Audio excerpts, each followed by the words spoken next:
One thing I've learned about being on social media, especially in the political climate that we are in these days, is that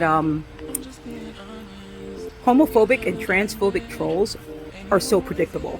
They really are, because a lot of them are basically believing the false rhetoric they were told by other people who hate the LGBT plus community. Okay? So, one of the things I do when I'm feeling bored enough to engage with them is I read them. I read them. That's what I do. And the way I read them is I tell them exactly what I think they're really saying, which is if they have that much hate inside them about people that have never done anything to them and they're not hurting anybody, you know? And if they do, it's not because they are gay or trans, or queer, what have you. It is because they are bad people. It has nothing to do with what their orientation is and what their gender identity is. Every group in this world has a bad bunch of apples. It doesn't mean the entire bunch of apples, are the bad apples. There's also the other part of that, which I must admit to, is despite the fact that I say a lot of this, I had to learn that not all Christians are the same. And that's something I am learning and teaching myself because I have to.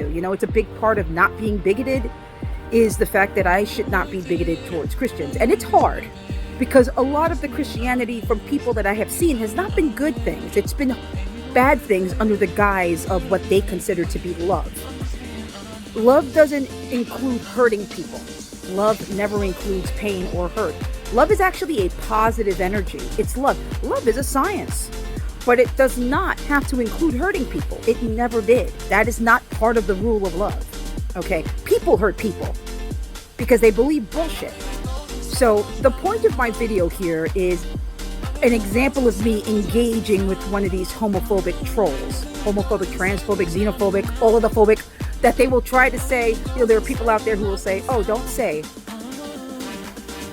homophobic. That's, fix your grammar. That means a fear of something. Yes, because people fear what they don't understand. And how do they react to that? In the most horrific ways towards people who have never done a thing to them. We know what we mean when we say homophobia, when we say homophobic, when we say transphobic, when we say xenophobic. We know what we're saying. It's fear of something you never bothered to learn how to understand, and fear of something you were taught to hate. And I will show you a great example of me engaging now.